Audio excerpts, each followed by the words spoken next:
Pagi yang cerah di kota pelabuhan bergemuruh satu kata, kemerdekaan. Hari ini, kita mengenang satu peristiwa yang menjadi simbol keberanian bangsa 10 November. Jejak perjuangan para pahlawan 80 tahun yang lalu. Setelah proklamasi kemerdekaan, semangat bangsa Indonesia membara. Tetapi kemerdekaan pun diuji. Pertempuran Surabaya terjadi pada 10 November tahun 1945. Peristiwa ini menjadi salah satu momen paling heroik dalam sejarah perjuangan mempertahankan kemerdekaan Indonesia pasca proklamasi. Timbulnya pertempuran Surabaya dipicu oleh kedatangan pasukan sekutu yang membawa tentara Inggris dan Belanda atau Netherlands Indies Civil Administration (NICE) yang masuk ke kota Surabaya. Pada tanggal 25 Oktober tahun 1945, Brigade 49 yang dipimpin oleh Brigadir Jenderal A.W.S. Meleby mendarat di Surabaya. Awalnya, pasukan sekutu menyerbu penjara dan membebaskan tawanan perang yang ditahan Indonesia. Mereka juga memerintahkan agar rakyat Indonesia menyerahkan senjata mereka. Namun, rakyat Indonesia dengan tegas menolaknya. Pada 30 Oktober tahun 1945, Gedung Internatio yang diduduki oleh tentara Inggris dikepung oleh arek-arek Surabaya yang menuntut agar gedung itu dikosongkan. Arek-arek Surabaya menuntut agar Meleby dan tentara Inggris menyerah. Ketika itu Meleby berada di tempat perhentian tram listrik yang lokasinya beberapa belas meter dari gedung itu. Dalam perjalanan bersama rombongan menuju Gedung Internatio, mobil yang ditumpangi Meleby ternyata meledak dan Meleby ditemukan tewas.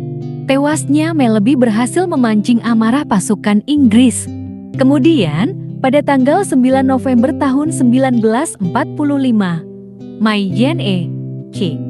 Mansert pengganti Meleby mengeluarkan ultimatum supaya pihak Indonesia di Surabaya meletakkan senjata. Semua pemimpin bangsa Indonesia dari semua pihak di kota Surabaya harus datang selambat-lambatnya. Tanggal 10 November 1945 pukul 6 pada tempat yang telah ditentukan serta membawa bendera merah putih dengan diletakkan di atas tanah pada jarak 100 meter dari tempat berdiri, lalu mengangkat tangan tanda menyerah. Tentu saja, ultimatum tersebut tidak dihiraukan oleh arek-arek Surabaya.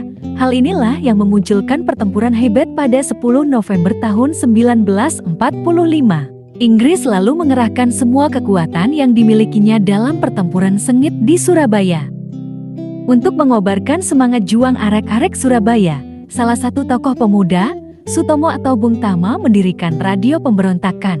Dalam orasinya melalui siaran radio, suara Bung Tama membakar semangat seluruh rakyat. Allahu Akbar, kita tunjukkan bahwa rakyat Indonesia tidak akan pernah menyerah. Di tempat yang berbeda, Kiai Haji Hashim Asy'ari, seorang tokoh agama yang mengeluarkan resolusi jihad pada 22 Oktober tahun 1945, memanggil santrinya untuk ikut mempertahankan kemerdekaan. Para santri dan seluruh warga, para ulama hingga pemuda, semuanya bersatu. Resolusi jihad menjadi nyala api membakar semangat mempertahankan kemerdekaan hingga titik darah penghabisan.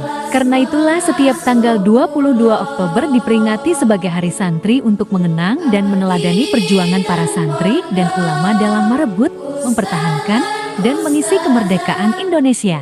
Kini, 10 November bukan sekadar peringatan tapi pesan dari masa lalu untuk generasi masa kini. Bahwa kemerdekaan harus dijaga dengan ilmu, karya, dan persatuan.